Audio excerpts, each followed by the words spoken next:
I know you have this pyramid of the pyramid of intimacy relationships. Yeah. I'm interested because in the pyramid, you start with obviously at the bottom of the list, social media. Right. Why is that? Well, I would say that social media is almost like a virtual representation of walking around the streets of New York, right? So anyone that you see on the streets of New York or riding the trains or however you're walking around New York, you actually do have the option of speaking to them, right? Okay. So you could be in Times Square and, it's 10, 20,000 people in Times Square. As long as they're standing there and walking the same street with you, you have the option of speaking with them. Mm-hmm. Whether they're going to speak to you is up to them. New York? You have the option. Right. Same on the internet, right? Social media, Twitter, LinkedIn, Instagram, whatever social platform you're on. As long as they're there and they're sharing, you also have the option of reaching out and speaking to them, whether it's through a direct message, whether it's in a comment, whether it's in a retweet or reply, whatever it is. They obviously have the option of whether they would like to respond. The connectivity is there. So I would say the expected response, and that's why you just say, in New York, because there's already right. There's a stigma there. It's already built in the expected response time. So once you start on social media and that's basically a virtual representation of what's happening in the world, if you're just walking around, the expected response time or the expectation for a response is very low, right? Once you can move up and you actually can get an email address, that expectation for a response goes up. A little bit higher. Yeah. So you went social media, I think you said DMs, and then now we're at email. Right. So you get from DMs to email. The beauty of email as well is the fact that 9 times out of 10, when you get someone's email, you've been introduced by someone. So you say, like just how I said, hey, put me in touch with your guy from the R&B, and he's doing texting. I'm going to get a warm introduction. So it's not just me reaching out randomly. Yeah. I'm getting a warm introduction on email, right? That can also happen on text. What I like about text, though, is the fact that text allows you to turn up from texting to a phone conversation very quickly.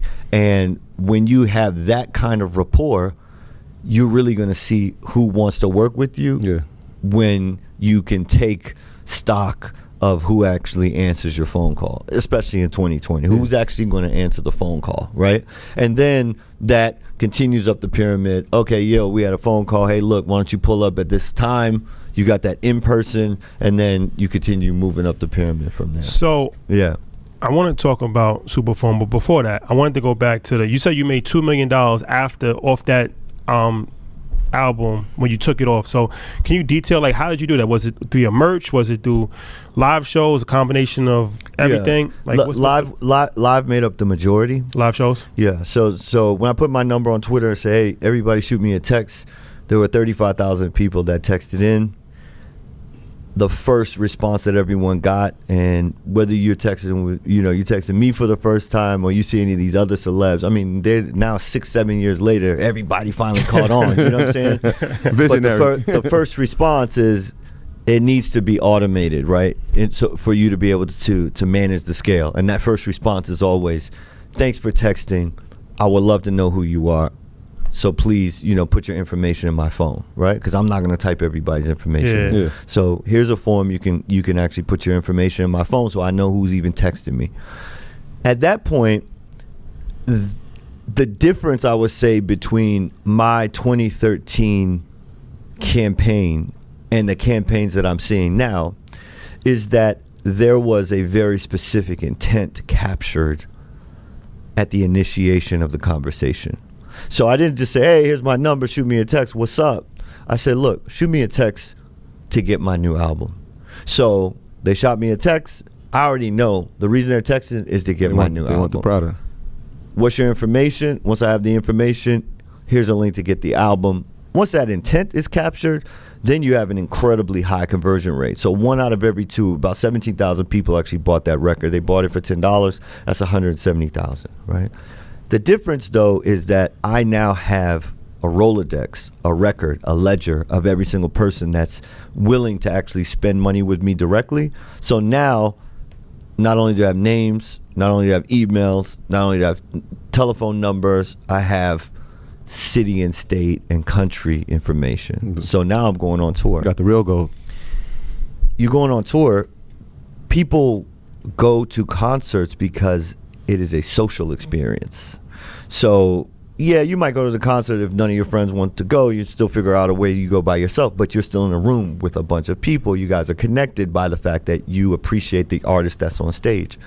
For me, in that situation, even though only 17,000 people in my phone actually bought my record, they all brought a friend or two or three or five to the concerts. When I announced them, we sold 40,000 tickets at 60 euros a ticket. You could do the math. That's there. like 5 albums right there. Voila. You know? And so it's really just, and like I said, you know, there's obviously ancillary income that happens from that. There's publishing Merch, revenue stuff. and merchandise, etc. For me, you know, I really prefer digital goods because, you know, there's a cost of goods, you know, when you have merchandise, and there's a cost of inventory, there's a cost of shipping.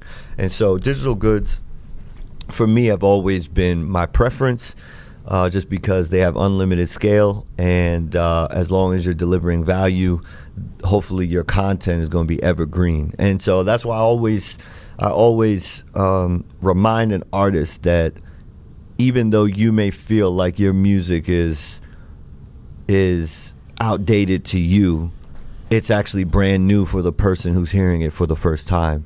And the reality is that even if you went platinum, there is still a large number of people around the world who have yet to have even heard your record one time. That's a fact. So you have the ability in music, which is always why I say, look, just create the best music you possibly can, because great music is evergreen, you know. And so, you know, I'm doing some real estate development and investments in Brooklyn. And so, you know, sometimes you'll walk into some of the, whether it's the mom and pop stores or just the bodegas or wherever, and they'll be playing some great, you know, old school music. I'd never heard the record before. I'm putting my Shazam up, because for me, it's still that experience of discovering that music for the first time. It's 30, 40 years old, you know? I love what you said as far as like how many people don't know you, because that happened. I realized that like now with the podcast, it's become very popular, especially in our community. And we went to an event, Curl Fest. I don't know if you've heard of it, but one of our guests on the podcast, a friend of ours, she does it. So we had Curl Fest this year, and it's like 20,000 women and not a lot of men. And like at least probably like 20 people came up to us like, yo, we love your podcast. So at first I'm like, this is dope. Like we feel like, you know, we made it. Right. But then I'm thinking, all right, 20 people recognized us, which is dope. But there's 20,000 people here. Like, how many people? We still got so much more I tell to people penetrate. every day. I tell them every day. Like, my life is so much duality. Like, I go to work. Most of my coworkers don't even know I do a podcast. Right. I walk down the street. Most people don't even know I'm a teacher. Mm-hmm. But like, there are rare occasions, like we're in Houston, Ian. Somebody will say, "Oh, you know, I love your podcast." It's like, all right, this is cool, but like, no, we got so much just shows further you to go. the penetration. You can never get caught thinking that you like made it, because there's always a bunch of people that don't know who have you are. no clue who you are. Yeah, and also just to keep it 100, you still can be ridiculously wealthy just from a niche audience. You know, I would say that, you know, there exists a number of Gen Zers that may not even know who Oprah is.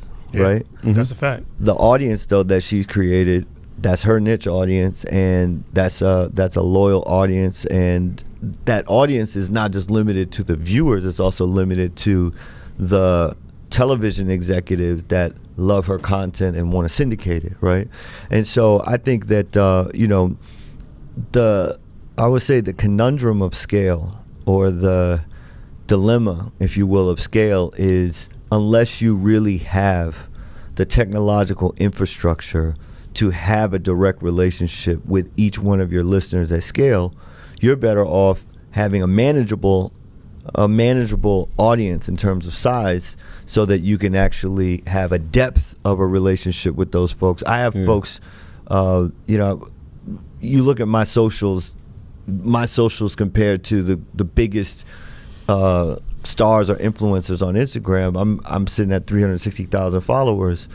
I know that in my core, though, I have folks that have spent $4, $5, $6, $7, $10,000 with me, and I know every dollar they spent. I know the products they like, etc. And so, you know, that depth of relationship and that's sort of in any vertical, in any circumstance, the depth of relationship is always going to yield, I would say, just a greater reward in general. Yeah, sometimes less is more.